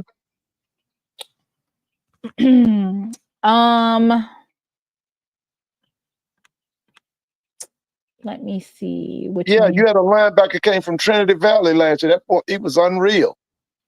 Let me see what you talk about, Mr. Ford. The other linebacker on the other side of Taylor. What was his name? You said that he came from where? Trinity Valley. What's your starting line? Your two starting line. Let me look in the chat. I know they. Huh? Reed Pulliam. Oh, that guy's the truth. That Reed Pulliam. He's the truth. He's the truth. Mm-hmm. He's the man. Them two guys right there, boy. Whoa. Now, how many years of eligibility does Reed have? Reed is a junior. Ashton is a junior. Oh. Them guys, that's the truth. I'm telling you now. You right, Miss Whitley. Reed ain't no joke. Scored 35 points on who? Shoot. And they over there talk about the MEAC Pirate. They gonna be walking the plank, Mr. Ford. Right into the ocean. Baby, the real HU. Yeah. I'm gonna tell Dr. Kanisha you said that. So Philip Edge, I feel like he's going to be a priority undrafted free agent. His measurables are off the charts. In terms of his relative athletic score at Jackson State, he scored an 8.79. You said that you think he needs some work. No, I thought he should have stayed. I thought he should have stayed one more year and just dominated.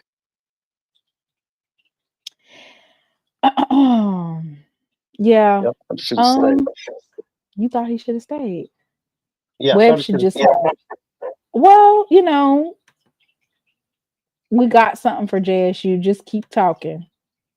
Mr. Ford, they said they got something. My son I went to a pirate show this past week when he went for his spring break. We went to a pirate show. So I'm definitely have him bring out the pirate stuff. He has a whole bunch of pirate stuff, a pirate flag. and a sword and everything. I'm gonna have him bring it out right up before the August 30th game. So Philip Webb has an 8.79 relative athletic score. Composite agility grade was great. Composite speed grade. So here's one thing that I would like to see for our student athletes is, you know how sometimes they'll have like scouts come like your junior year and tell Right. you where you're at. Like, I wonder if we can get one of those. Like, can we get an HBCU pre-combine, please? For some of the incoming seniors so that they'll know what they need to work on. Right. That way you're not so far behind in terms Oh, of, yeah. okay, you know that you've only bench pressed 15. You need to be upping it to 25, 26. Like, there's just Right. certain things that or your 3 cone, like some of these things with practice you can score a lot better or a lot higher because you've practiced it and you've implemented it and it's something that you've done several times, so you know what to expect. So I know that they did one of those well, and that might have just been for the cameras. When Coach Prime was here, they had one of them where everybody was getting tested, right? Right. So they have a chance to see where they're at.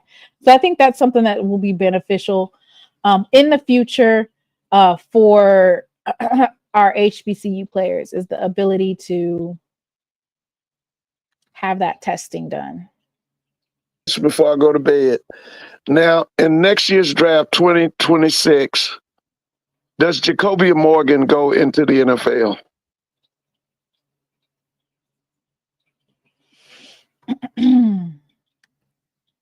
You're asking me that? Yes, I'm asking you. Why are you asking me? I'm just trying to ask. It's a question.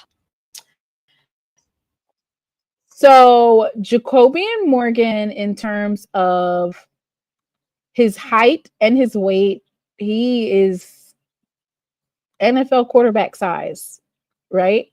He has the size. In terms of his passing statistics, he threw at 67% in 2023 and 64% in 2024. So for me, going into 2025, there are some things that I would definitely want to see. And I know folks got mad at you when you were speaking about basically his footwork, right, Mr. Ford? Yeah. Mm. Didn't you say that's what he need to work on, his footwork? Yeah. Your footwork is what makes you an accurate passer. A lot of people think it's your arm, but it's So actually your I feet. feel like, yeah, so I've looking at his stats, he just needs to increase the number of passing yards, Right. cut down on the turnovers, work with his footwork.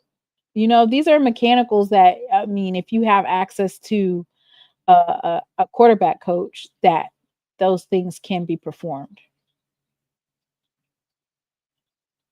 So do Well, you I think he'll haven't get a seen shot any at the junior. NFL? Mr. Ford, didn't I just say what he need to work on? Yeah, but I'm saying after the 26, after the 25, because he has how many If he years to go win to another get the celebration bowl, absolutely.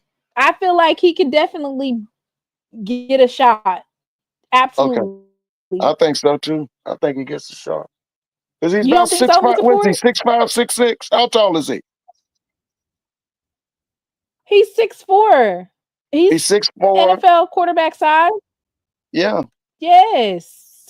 6'4". He and his 6'4", 227. What they'll need to see from him is he's gonna need, and he did 2,051 yards. So I'm betting that Jacobian Morgan out the gate is going to be the SWAC Offensive Player of the Year, right? Right. No doubt about it. He should be, if the SWAC is doing what it's supposed to do, right? Jacobian Morgan is already out the gate going to be having all the eyes on him. SWAC Offensive Player of the Year. So For me, it's definitely he has the measurables.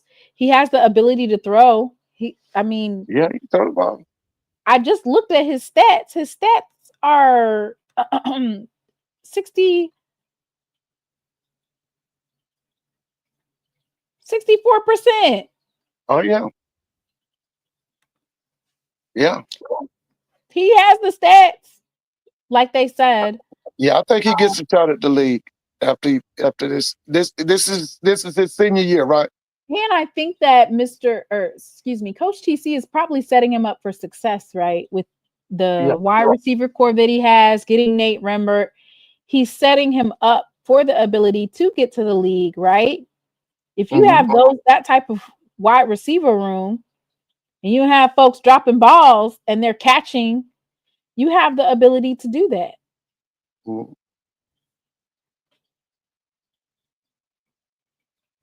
Okay, Mr. Bono, I'm gonna get in the bed here. Me too, Mr. Ford. Me too. Yeah. Wait, Mr. Ford. I want you, before you get off, Mr. Ford. Did you hear what happened to Sambo Shannon Sharpe before you get off? No, what did the coon do now? Never mind, Mr. Ford. I'll tell you about it on Saturday. I thought you would have known what happened. They shaking him down, Mr. Ford, for $50 million. No, who's doing that? Said he was over there messing with them women. Oh, with them young women. Okay. We'll talk about it on Saturday. I'm gonna let you go. I was about to say because Shannon, he's, it's the top three when you talk about the ignorance on TV. It's Shannon's in it, Charles Barkley, and then you got Shaq. Oh, and then you Lord. can pick out who's the ignorance of all, and then first run up and second run up. And Ladarius wants you to know that he entered the transfer portal. I don't know why he did that. He entered into the transfer portal from Southern because he doesn't want the AD to be there, and he's frustrated with continually losing to Jackson State. And he transferred to North Carolina A&T. Oh, so he's going to be an Aggie now? He's on the Aggie bandwagon? Okay. He's on the Aggie bandwagon. How many games you think they're going to win this year, Mr. Ford? They're going to be competitive? Let me see. Let's see now. Gibbs will get them up to maybe 3 wins. How they gonna fix it? Oh, yeah, Gibbs will get them up to 3 wins. Because isn't that worse, Mr. Ford? I would if I'm Southern, if I'm a Southern fan, I would rather be at Southern than at North Carolina A&T. Yeah, I'm just thinking the same thing. Because now, listen, now they're gonna get a whooping from them colored schools. Let's see, Central's gonna whoop them. South Carolina State's gonna whoop them. They got South Carolina State for homecoming. Oh, that's gonna be a sad homecoming. That's gonna be a sad. So they playing South Carolina State for A&T's homecoming? For G-Ho. Oh, that's gonna be sad. That's gonna be sad. What you mean it's gonna be sad? Because y'all talking about Shedeur Sanders gonna come in there and clown on them in Greensboro. He's gonna clown. He's gonna clown now. And you're gonna make them speeches about he gonna win today. He gonna win Friday and Saturday. And you get to start talking about he gonna win today. Oh Lord, he's gonna start talking about checking the mail. And delivering he gonna be at the winning the day up there. He gonna start winning the day. Oh, because he gonna get down on Friday, and he gonna be winning the day, and then he gonna try to win the day Saturday. Oh, so now I've been told that instead of North Carolina A&T saying that they're gonna beat the blacks, they say that they're gonna beat the others. They don't call us the blacks anymore. Oh, okay. Well, whatever. How about that 66 that North Carolina Central put on them last year? And them 50 that Shedeur put on them. Lord, ran the score up on them poor folks. Yeah. What they need to do, Mr. Well, there you go. Take your ass back to the MEAC. Why did Ladarius get you started? Okay, Mm, Mr. Ford. okay. I will see you on Thursday for the draft. Okay. All right. Have a good evening. Okay. You too. Now have a great one. Okay. Have a good evening, Miss Whitley. Dr. Kanisha, y'all have a good evening. Everybody have a good evening, y'all. They need to take they back to the MEAC. I think Ladarius just wanted to start Mr. Ford back up because it ain't no way you are entering the transfer portal and going from Sudden to A&T. Nah. You just wanted to rile him up real quick before he go to bed. You messy. Good Lord. All right, y'all. So that concludes my mock draft. I think I'm going live on Thursday. What time does the draft start? Do new new new new new new new. Let me see. Doesn't the draft start on Thursday?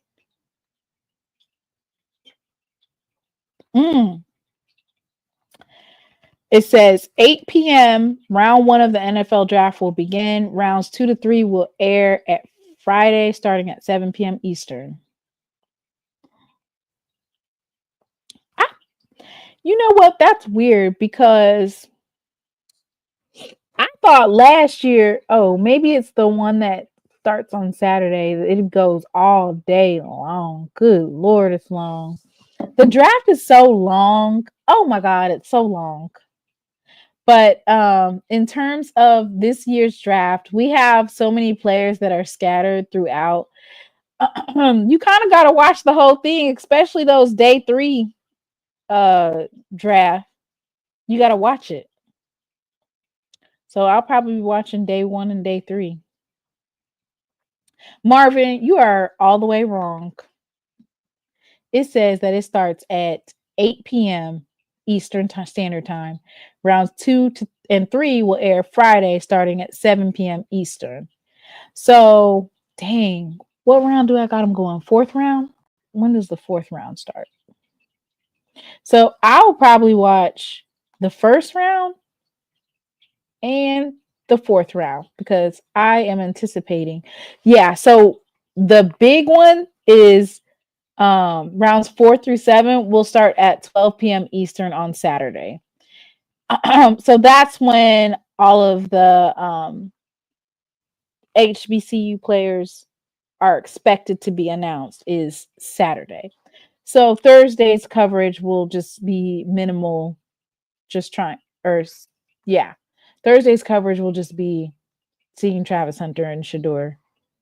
And then Saturday is when the remainder of the we'll have SWAC Saturday, HBCU draft prospects. Will be announcing like who signed what, where they're planning on going, who got a rookie mini camp. Usually Blue be on it, but also like there's some folks that are on Twitter and they announce such and such signed. They already know who they plan on signing.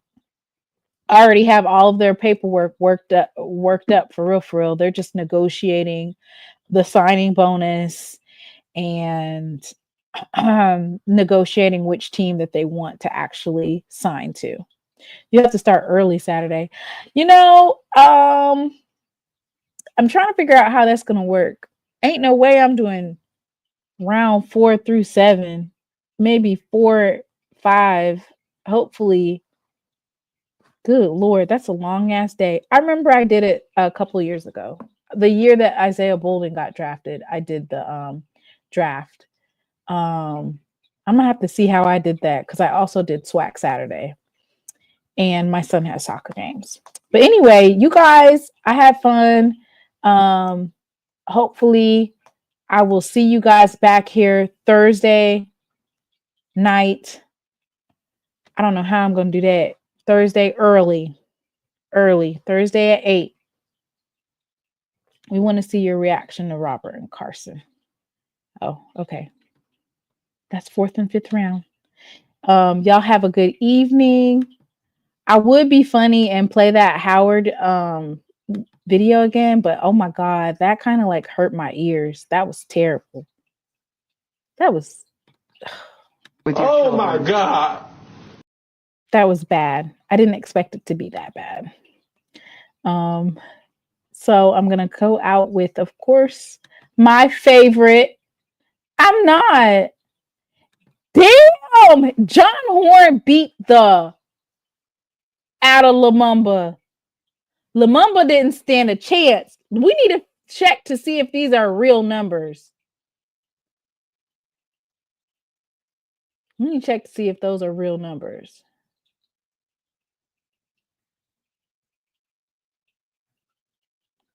I don't know if they are. Play FAMU, order my steps. I most certainly will not be doing that. I mean, goodness. This is the thing. Folks be wanting for a change, but they don't realize that it's not the local leaders that are keeping the city down. Anyway, y'all have a good night. See you guys on Thursday. I've had some weary days and some sleepless nights.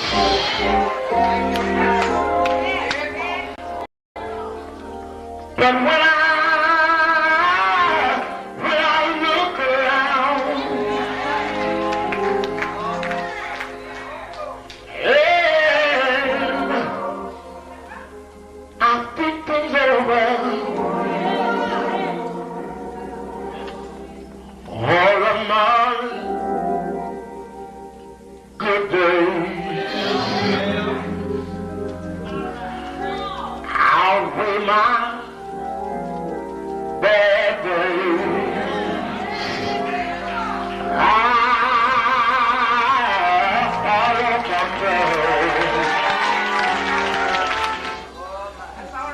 the clouds hang low.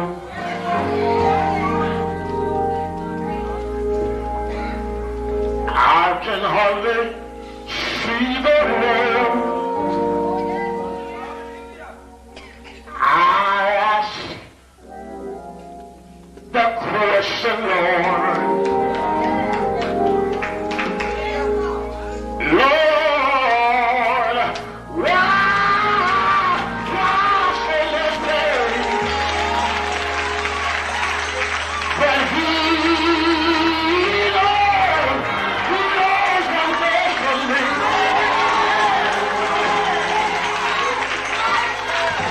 Although my weary eyes, they can't see, so I'll just say, thank you, Lord.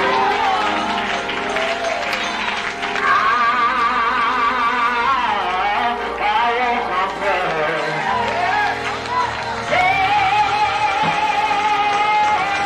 But He is so good to me. He's been good to me. Better than this world you could ever be. He's been so good.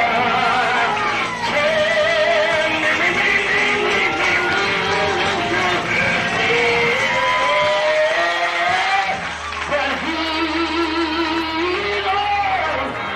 knows what's best for me.